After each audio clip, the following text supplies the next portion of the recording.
Okay, so as I just said, good afternoon and welcome to Ask Me Anything About Employment with Al Bernier and Amy Gell.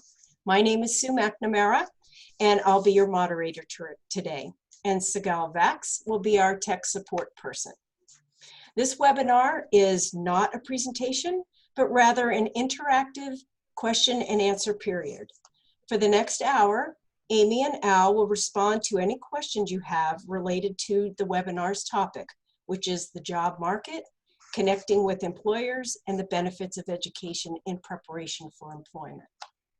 Both Amy and Al have extensive experience working in employment services.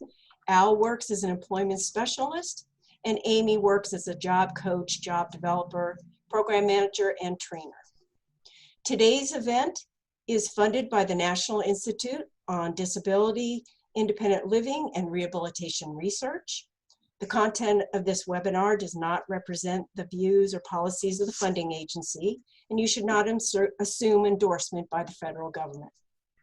This webinar will be recorded, transcribed, and posted as an archive on our center's website. You all are probably familiar with Zoom by now, but let's review a couple of things first.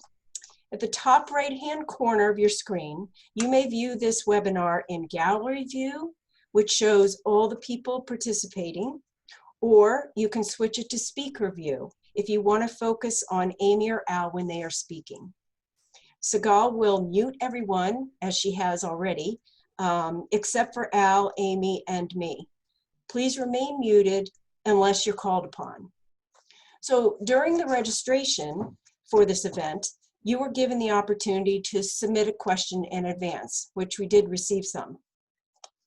But then I will ask you if you all have any questions. And so first, to do that, in the bottom of your screen, there's a black bar. And if you see by the participants, right now it looks like we have 26. If you see that and click on that, you'll see a participants box on the right-hand side. You can, by your name, there should be an indicator that says raise your hand. Does everyone see that? That's the way you can ask a question. Go by your name and then press raise hand. So if you all want to test that for right now, go ahead and test that and let's see if we can see that you know how to raise your hand. I see Suzanne has done that, Rebecca, Curtis, Leslie, Danny, Michelle. Okay, looks like you're getting the hang of it. So if you have a question later on, go ahead and lower your hand now. But if you have a question later on, that will alert us that we can call upon you. But if you'd rather not speak and you'd still have a question, you can type your question down in the chat box, which is also down at the bottom of your screen where it says chat. If you click on that, then you can type in a question and we'll try to get it answered as well. So, welcome to this webinar and we hope you enjoy this next hour. So let's start off with one of the questions that was submitted ahead of time. And this was by Judith in West Virginia. She asks, and by the way, I'm going to ask both Al and Amy who prefers to answer these questions. They don't both have to answer, but if they have different answers, then they certainly can. Judith from West Virginia asks, how has the COVID-19 virus changed the job market? Amy, I'll let you start with this one because it's okay. Amazing. I'm happy to start with that one. Well, it's certainly a very important question and a very broad question, and it absolutely has changed the job market from every angle. I know for me personally, I am working at home. I currently work for Mass Rehab Commission. And we have to work at home now. We don't know when we will be going back to work. So I think that's happened for a lot of places, a lot of people. the reality is there's a much higher need for online access. And so people really need to have email addresses, have cell phones, have iPads, have computers. And I know I personally work with a lot of people who don't necessarily have all of those things. So I think probably the most important thing is that the virus is forcing us to become more tech savvy and to be more comfortable in utilizing tools like we're doing today with this webinar. And like anything, the more that we do it and practice, the better we get at it. I know I actually really probably prefer in person, where you can see people and talk to them, and there's a lot that sort of gets missed. However, there is a way to sort of have that experience where you still can feel connected to people. Like Sue mentioned, if we're able to see people, that really helps. So I think I'll turn it over to Al, but yeah, the biggest takeaway I feel is really online access. Thank you, Amy. And I agree with all those sentiments, but I've also been talking to many business leaders and people in the IT world, and they're all talking that we're gonna see a social change in our society from this pandemic.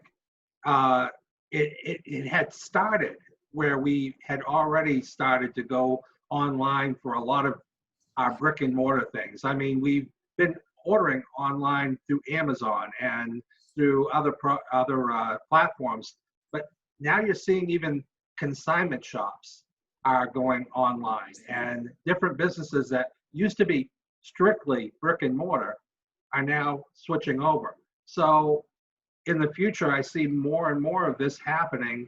And even at this time, there are so many jobs that are coming up, online jobs, that are both employer produced and produced by entrepreneurs.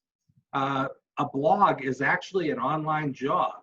If you stay at it long enough, you can make money blogging. And there's a lot of jobs like that that are coming up.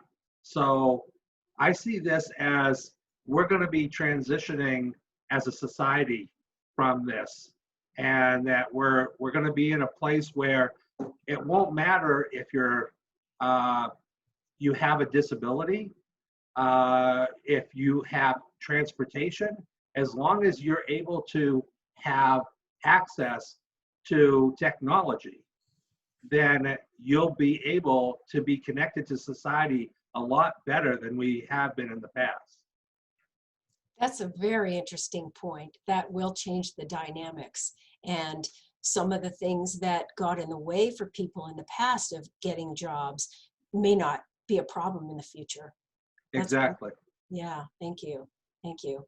And Amy, I wanted to follow up something with you. You said, the fact that you're working from home. What about many of the people that you work with? Are you still able to work with these people?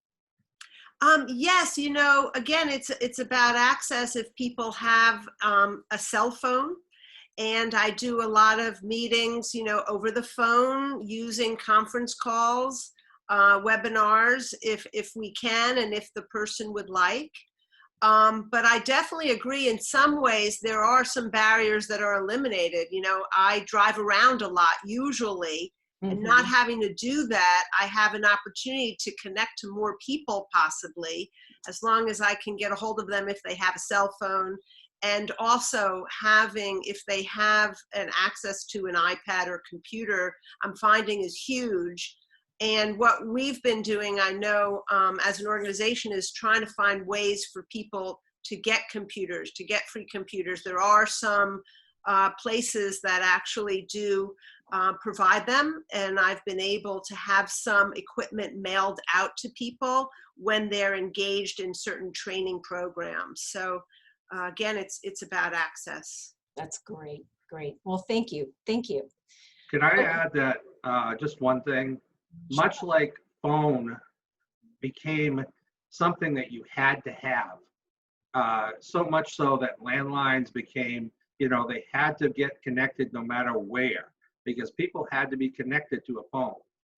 Technology has put us into a place, and society has put us into a place where computers are going to be that old phone system. That's something that no matter who you are, that's something that's going to have to be available to people.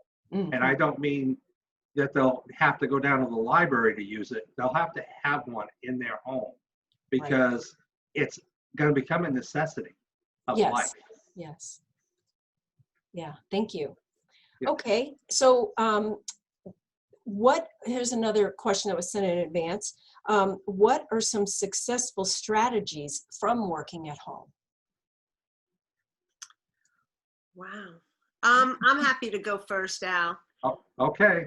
I think that it's about organization. You have to be pretty organized. What I try to do is still have the day planned the way that I used to, where I started a certain time, I ended a certain time. I took an hour of vacation time so that I could participate in this webinar with everyone. So having structure, and it kind of reminds me of the psych rehab tools of, planning your schedule. I still really try to utilize that in terms of time management, structure, using my calendar, making sure having people hopefully be available at the times that we set up for appointments and things. But I think it's about being organized and planful. Great, thank you. I'd like to add that sometimes, because this was thrown in where a lot of us had to start working from home, like myself, my agency does that. I found that I still wake up at the same time. I do my same routine as if I'm going into the office, and I keep that routine so that it makes me feel like I'm going to work. And it's less like, oh, I can just do this now, or I can do this later, and not get to it. That procrastination will kill you. And I found that with several of my colleagues, where you try to get some information during the day and you're getting no responses. And all of a sudden at 7 o'clock at night, I'm getting responses. And they've switched their times, and they're trying to condense their days or whatever. And that organized structure and time management is extremely important. But I think it's also keeping that mindset that I am going to work. I am at work at this time. Right. So I've got my own office in my house that is just strictly for work, and that's where I go. I'm doing Zoom meetings and people are sitting in bed. So it's a little unprofessional, but you gotta wonder, how much work are you getting done? Right. And how about the growth of the online job market these days? Al, you spoke before about how you see the world changing in the future. So do you see job postings out there already for Yes. people that we work with? Oh yes, there's a lot of job postings. I interviewed 4 people that have online jobs just so that I was ready for this seminar. And 2 of them are researchers from hospital researchers that they were doing an office job before and can no longer get to an office. So they've transitioned to online work, doing the same work that they did before. And what they do is they compile data for oncology. And they submit their reports. And the interesting thing is, the 4 people I interviewed, 3 of them got their jobs through networking. And that is an important, no matter what job you're looking for, networking is so important. And social media has like LinkedIn that you can get on, and it's a great networking source. a great place to put yourself out there and, you know, make people aware. You can also join in and help with people that are having problems with their businesses on LinkedIn. You know, we've always heard of like, you know, data entry and transcriptionists and stuff like that, online jobs, but there is so much coming on onto the platform that it's gonna be amazing to see where it goes. I mean, you can be a web designer if you want and be your own employer. You can be a product tester online. People can make money watching videos online for companies and rating them. It's just amazing how many opportunities there are out there. And with that, there'll be more and more opportunities that come up as brick and mortars fade out of existence. And as more employers see that they don't really need an office when the person has home that they can work out of. That's very interesting. And do you see that, Amy, maybe you could answer this one. Do you see that the people you work with, are they tech savvy enough to take on these online types of jobs? You know, that's a great question. And, you know, of course, I work with a lot of people who have different skill levels, abilities, different levels of education. So it really depends on what they want. Some people have some good computer skills.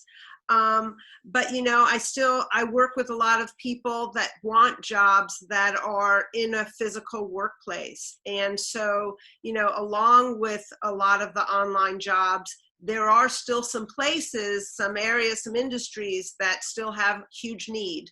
And I'm sure people are aware, and I made a list, but places like Amazon and Whole Foods, now that Amazon owns Whole Foods, there's a huge need. There's a huge need for drivers, for people in the warehouse. There's still a need for people working in all supermarkets, working in healthcare, you know, places, actually the call centers for unemployment claims. So yeah, I made a list of those types of places because the reality is there are lots of jobs going online and people are going to need to transition to that, but there's also still a need for people to be doing warehouse work, delivery work. Those services aren't going to go away. I don't think anytime soon. So another thing I really want to mention again, the LinkedIn, I know Al mentioned that is considered one of the best networking tools online for looking for work. In fact, a lot of the times, apparently, when someone applies to a job, that's one of the first things the employer does is look at your LinkedIn profile. So I definitely want to recommend that. If you have one, if you don't have one, you can certainly make one easily enough. The one-stop career centers usually offer training on doing LinkedIn, because even if you have a LinkedIn profile, there's lots of ways to improve it so that you're going to become more visible online. So yeah, the LinkedIn is huge. And it is still about networking. Even if we are working from home and working online, it's about connecting. And also the one-stop career centers are everywhere in every state. They have tons and tons of resources, tons of free information, free webinars. So I want to recommend them highly as well. Great. Thank you. And I've just got to say that VR services are amazing, and I'm a graduate from VR services, and if it wasn't for them, I wouldn't have be able to get the education I got and change careers the way I did. So thank you very much for VR services. That's terrific. That's terrific to hear. Well, let's follow up with what you're saying, Al, about the whole education angle. what types of education opportunities do you think are there now or needed for the future for people to, get jobs? Well, with the people that I work with, it depends on where they want to, what kind of field they want to go into. I've got people that want to go into the trades. So I try to hook them up with education if it's out there to get them involved into that trade. If not, apprenticeships, because trades still have apprenticeships. Mhm. And if I can't go that way, I go after the people that I know in the trades and ask them, can you use somebody on site? They don't know anything, but they're willing to learn. They're a hard worker, and that's part of the networking that I use. Now, when it comes to education, other than that, I've got people that are going to everything from adult ed to college right now, depending on their skill level and their want. They're all looking to get into jobs that require some level of tech savviness, but also some other skill levels. So education is very important depending on what you're going for. It's really, I wouldn't recommend somebody go to college if their goal is just working in a convenience store or being a truck driver. There's a certain amount of education that you need for those jobs, but they don't need a college education. Right. But I will say that I never thought I'd go to college. And once I got into it, it drew me in. It drew me in hard, and I ended up getting a 4-year degree. So I'm a proponent for education. I really am. Excellent. And I tried to tell people that it's never too late. If I can go back to school in my 50s, they can go to school. Good for you. Good for you. I see we have a hand up, and I'm not sure how to pronounce your name. Sayen? Whoops, looks like you're muted. Your hand was up, but now you're muted. There you go. Yeah, just call me Yen. Yen, okay. What is your question? Oh no, this just giving a thumbs up because I'm for education as well, support to education. Oh. Thumbs up. Okay, sorry, I misread your hand signal. Well, while I've spent 25 minutes with questions, some of the questions that have been asked in advance. What questions might you have right now that this conversation has prompted? So I can open it up if someone wants to raise their hand, and we'll call on you, and you unmute yourself and ask your question.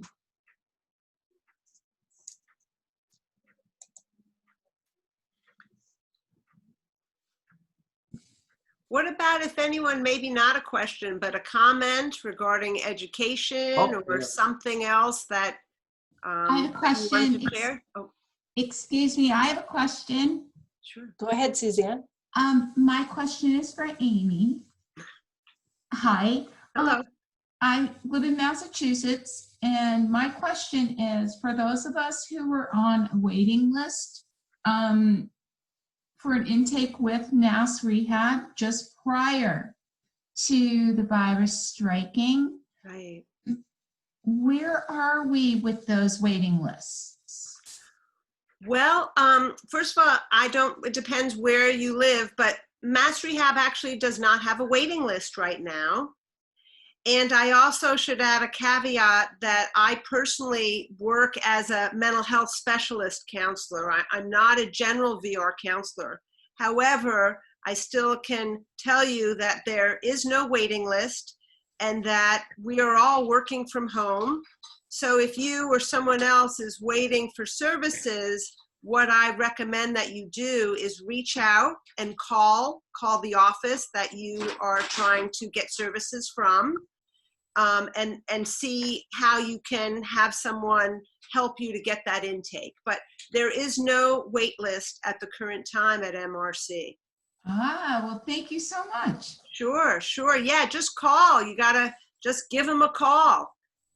Great. I have the name of two various individuals that I had started communicating with prior to. Excellent. Yeah. Wonderful. Thank Good you luck. so much. Yeah, sure. Yes, Suzanne, you had sent that question in, and it was on my list to be asked, but I'm glad you asked it yourself. Other questions? Do people have other questions right now or comments, as Amy said?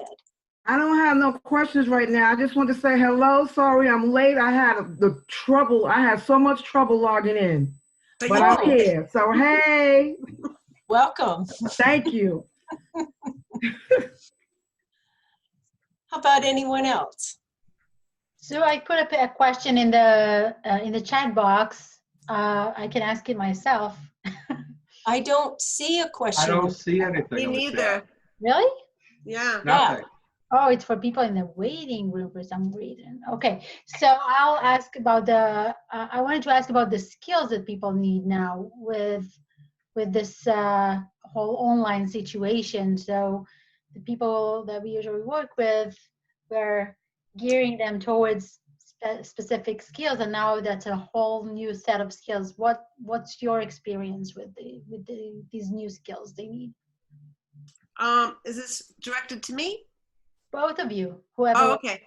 My experience with needing new skills or getting new skills. With training people on new skills, or what are the gaps that people experience in terms of the skills they have to work online? Right. Well, again, it depends on the individual. I fortunately have many people who have phones that we text, and a lot of people that I work with like texting. So if people can text, they're really just about there in terms of having the skills. What I've found I've done for a couple of people that tend to be, they haven't had computer skills for whatever reason, I try to get them into a training program where they can get some of those skills. And, two people that I'm thinking of that needed the skills, they're, a little bit older, they don't have computers, so finding ways to get them a computer, a certain training program, having that training, having the computer sent to them. And this was a computer training program, by the way, that used to operate all in person, but they've had to move online as well. So, trying to find ways to help people improve their skills, but having basic computer skills is, like we're saying all along, is just really key. And I think a lot of it really comes down to if the person's willing. If they're willing to learn, they can absolutely learn how to do it. They can learn the phone, the texting, whatever it is. They just have to be a little open to it. Thanks. And as Al said before, age doesn't matter. No, it doesn't. Right. The willingness does, though. Yes. The willingness does. Because I volunteered at a nursing home for a few years, and people in there they weren't willing to even pick up a smartphone. Right. Because they were not willing to learn. Right. And it's too bad, because those are types of places that would really benefit from the technology sector, especially with all the new technology coming out that can actually give people a vacation experience by putting on a set of eyeglasses. Can you imagine how much that would change somebody's boring life in a nursing home?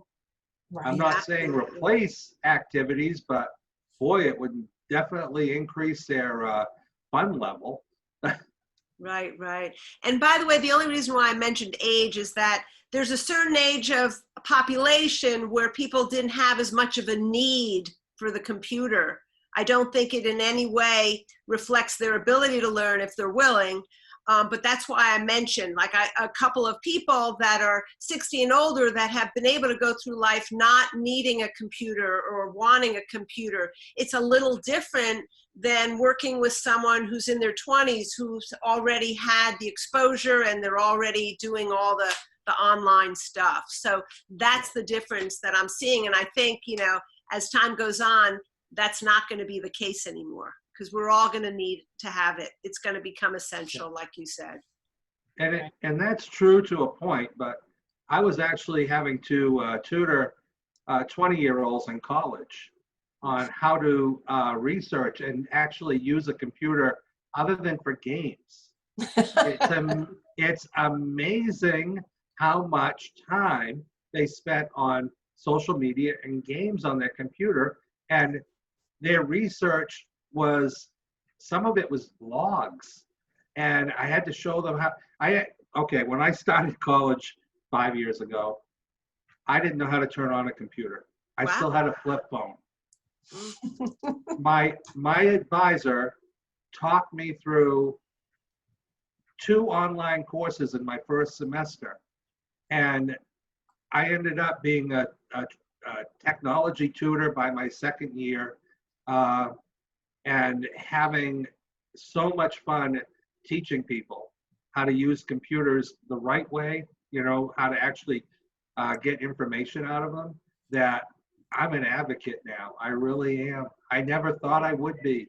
I never thought. I lived my whole life on a homestead. So believe me, I understand that this is a big thing. The will for somebody to learn. It doesn't matter if it's technology or a new job. That's that will. And sometimes that's the hardest part when we're talking to people that are on either SSI or SSDI, and they have lost the will to look any further than where their life is right now. So it's showing them that there's more to the job market than just a paycheck. There's a lot more. There's that social interaction that you sometimes can't get anywhere else. Right. It's a very important part of our life. Right. Well, we've had other webinars about this topic of, people, the disincentives of getting off public support and how scary that can be. But what you're saying, Al, is that when there's a passion towards what you're learning and a super interest, then that can really just help you just go far. And yes, there's so much more to work than just a paycheck. It's the camaraderie, it's learning, it's depending on what the job is. It may be a helping profession or anything, any type of service-oriented thing. Yeah, it's a lot more than just a paycheck. Okay, well, let me go back to my list of questions and then we can open it up again. So what are some strategies for how to find a job in the present job market now? What should people do? How can anybody out there who might be a job developer, how do you work with people at your agencies to what strategies do you actually use to help people find a job now? Well, there's a lot of job openings even right now with this happening, where I have to my clients are in group homes, so I have to be a little careful of where we look for work right now, because I don't want them to be jeopardized by their health being compromised in a new work environment. So I have to be a little careful with that. But some of the strategies we already talked about, like networking, it's important. If you know somebody, and everybody, even the people I work with, have people that they know.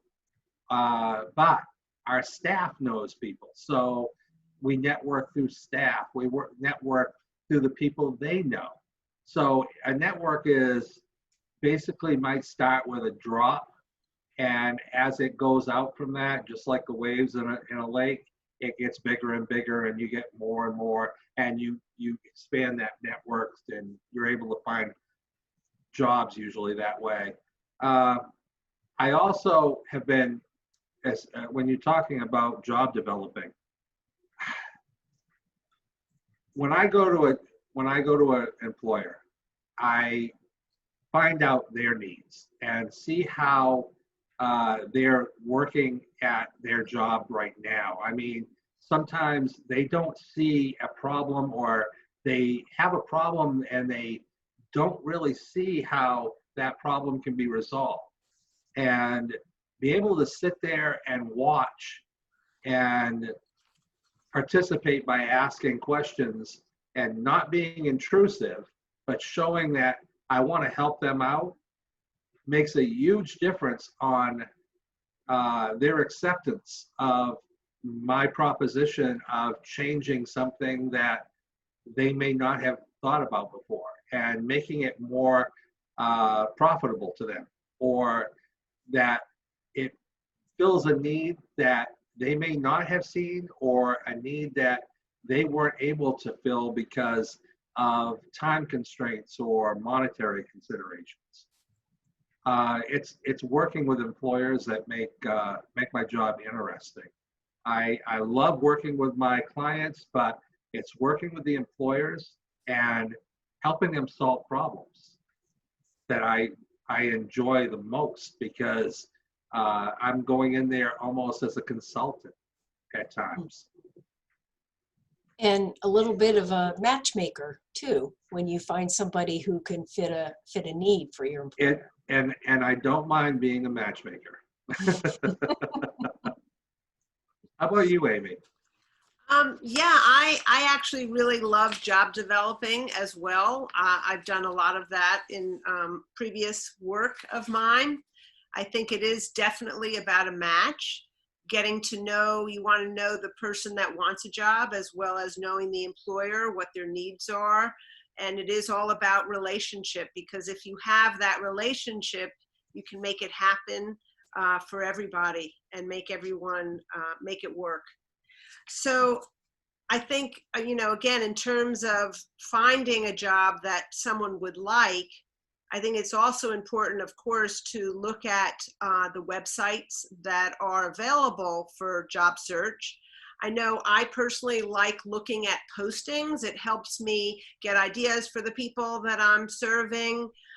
So I made a list of some of the top websites for doing search, and probably most people are familiar, but again, you can set up so that they are actually sending you postings.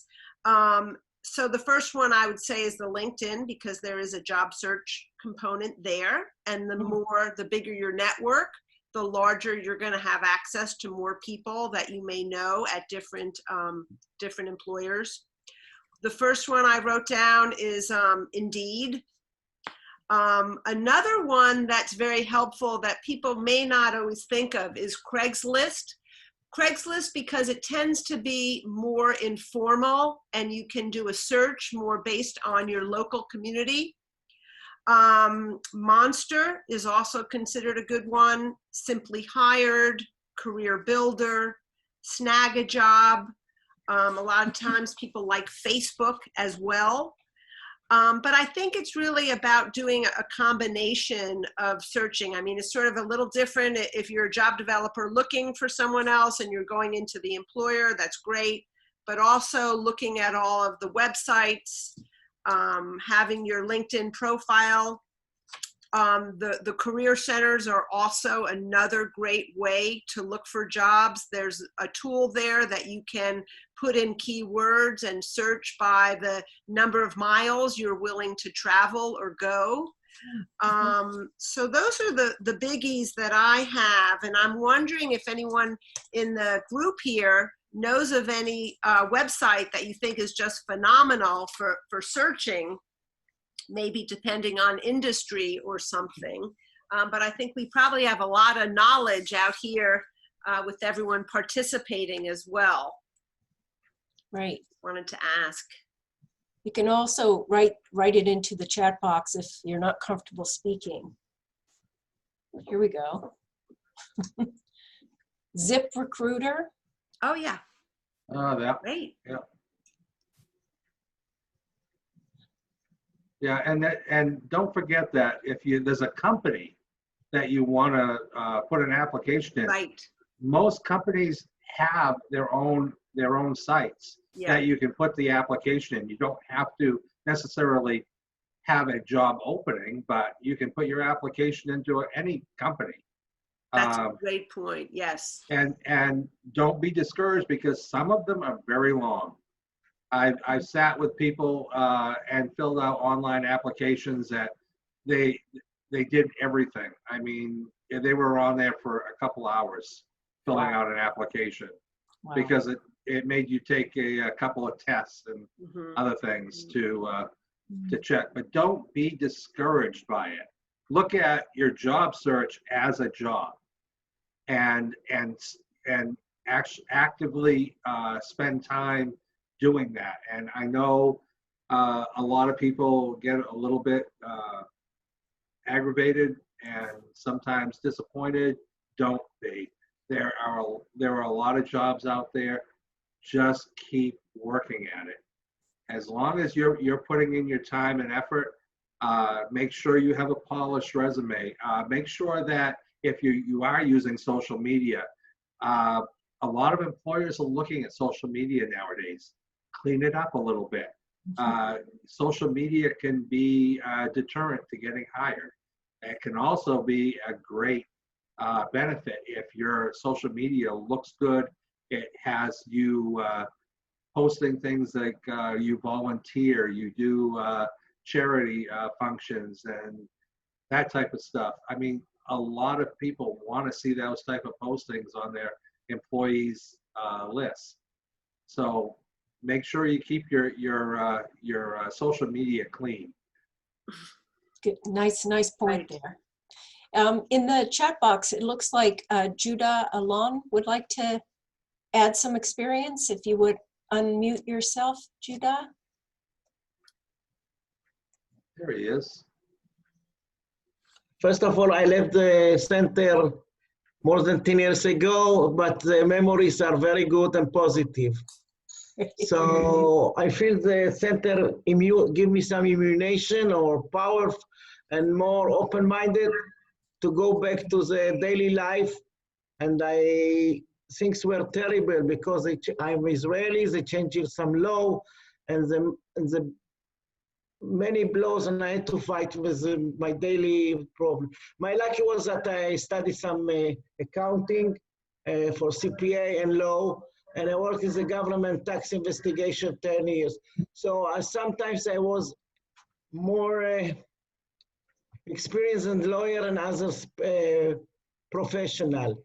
So it gave me the knowledge. But the center itself give you some hints to go on and to do the good job. One of them was network. I was neglecting before this subject, and I came home and I looked at friends from past. I tried to meet new people. I went to some lecture of trade associations, and summer period I was not lucky to find work, so I work in the supermarket. That I could do best because I wasn't ability to lunch in a very difficult work. And the supermarket, I was surprised to the customer and many managers, to the customer because my English was more improved. I studied a period at New York University, and I know some German, and from a period I lived in Germany. So what I want to say, sometimes you have in yourself some power, some hints that you don't think, you don't accept them, you don't, they're hidden in yourself, and suddenly people discover you and you have the success. Right. Don't think what this goal doesn't go, nothing. Even a relationship with friend or girlfriend, things are changed. You wake up, you go to sleep at night, you wake in the morning, something. In the middle of the day, things are changed. Be open-minded and try to understand what the other side has in his mind. Today I heard a lecture about startup, and he said the most Israeli fail in the startup nation. From 30 startup, only one is succeed. Why? Because he failed to listen to the demand. So close your mind to your ideas, to your thoughts, and be open-minded to the other side. Once, twice, ask, then you know what is the demand from the market or the manager or whatever it will be. And this, I good reason to believe that the success will be launching at you. Good luck to everybody. And I was glad to meet the person from the center again. Thank you. Thank Thank you for you. your comments. Thank you. Regard to Dory and Lenny and Philip. You see, I know the names. We will say hello to them for you. Thank you. Thank you. Well, you prompted an idea for another question is, what about if somebody wants to become self-employed? How would you go about training them to start their own business at this time? Go ahead, Amy. Okay, well, I guess that there's sort of two questions. One, to me, is I used to actually be in business, so I totally relate to that. It's a little different if someone is coming through the MRC door, because it has to be a lot more formal in terms of being able to demonstrate that you're going to be able to earn a certain amount of money. But I think that the key either way is that you have to have a really solid plan, and you want to look at resources that are available. One that I know of right away is called SCORE, and you can check that out. But also you can check with career centers, because sometimes they have some tools, some training around that.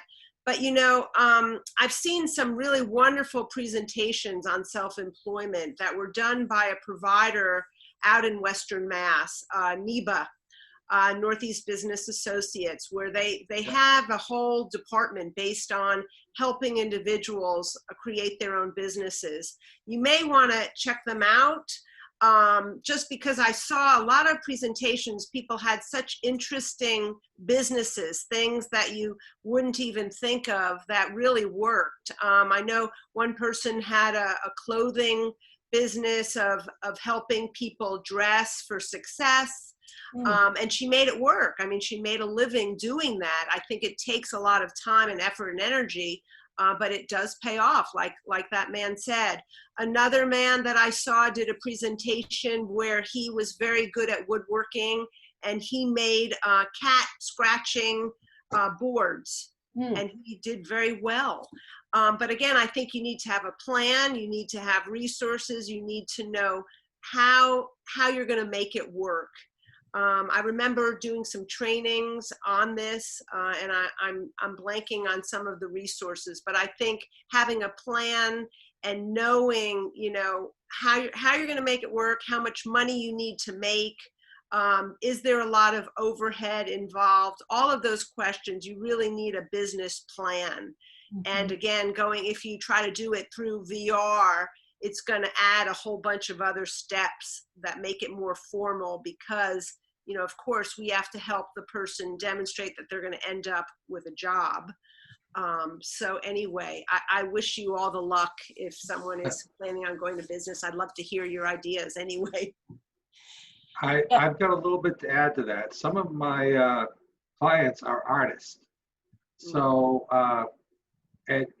for them, it can be quite stressful to be out in public trying to sell their art, like at a sidewalk showing, or even at a gallery. They become very stressed at that. Well, now there's many online alternatives to selling art where you can do it by consignment. And it's basically a consignment shop for art. And there's 25 websites that are available to artists now for doing that. So they're self-employed in an artistic manner. And I've also got a self-employed individual that designs websites, and he's a private contractor, or what would you call? He hires out his services to different companies that need their website designed or updated. Yep. So there are other ways where you don't need a lot of materials to be able to start a business, and can do it pretty easily. It all depends on what the business is. Sure. Right, right. Yeah. That reminds me, I heard someone on the radio just the other day talking about a business she created during this whole pandemic time, that I think her daughter was having a birthday and she was 12 years old or something. And she decided overnight, when the daughter was sleeping, she decorated her whole yard with balloons. So when she woke up, she just saw all this, when it just made, you know, during these conditions, it made her day. So that just prompted a whole set of ideas that she started this business on basic yard decorations for this time that we're in. Graduations, weddings, all these kinds of things. So you all have seen a lot of things on the news where people have done some very creative things during this time. So you to feed into that, you know, feed into the creative ideas and see what can happen, I guess. Yeah. Sky's the limit. Right. Yeah, I see from our chats that, and I'm not going to try to say your name, is a supported education practitioner, and she's self-employed doing that. A lot of being self-employed, there's a lot to that. I mean, you've got to remember you're reporting your own income, taxes, and all that. So there's a lot more to being self-employed than just coming up with the idea of something you want to sell or something you want to do. The work can be quite daunting. I mean, there's a lot to it. But if you're able to do that, more power to you. You're from Malaysia, and congratulations for being able to do this, because I see more and more people getting into supported education. Especially right now with all our schools are closed in the state. So, and I see that as maybe more and more coming about in the future. We have snow days where I am, and all the teachers are worried now that they won't have snow days anymore because they're going to have to teach from home on their snow days.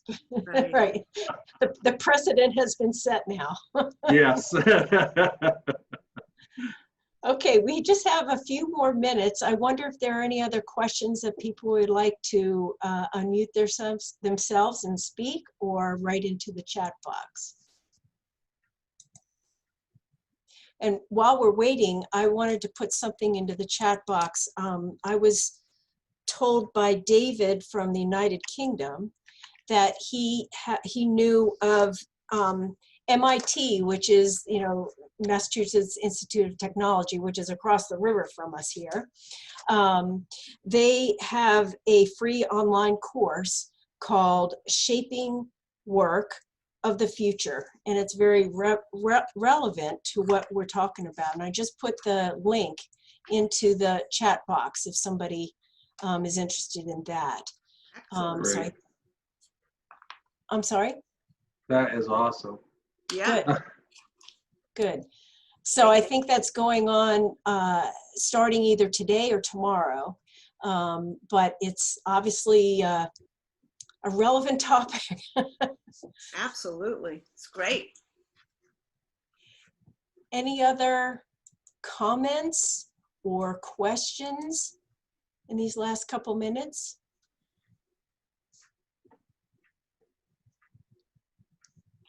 No. Okay. Well, I want to thank Al and Amy so much for answering our questions today. And I want to thank all of you for attending today. It was wonderful. We have these Ask Me Anything About Employment webinars every couple of months. And we haven't lately for a variety of reasons. But this topic that we came up with certainly was relevant. So we'll have some more in the near future. And now that we have your email addresses from registration, we'll contact you when there's another announcement coming up. Also, you'll receive a survey in the next few days about your experience with this webinar today. And so we look forward to your feedback. Thank you all so much for attending, and we look forward to your participation again in the future. So thank you. Thanks so Goodbye. much. And thank you, Sigal and Amy. So, I, thank you very much. And you Sue, I really enjoyed this. Great. It was great. Thank you. It was wonderful. You Great. all. And I really enjoyed my internship at the center when I was there. It was wonderful. I have great memories. Well, thank you. Thank Thank you. you. Wonderful. Thank you, everyone. Keep safe. Yes. Thank you. Take care. Bye. Bye-bye.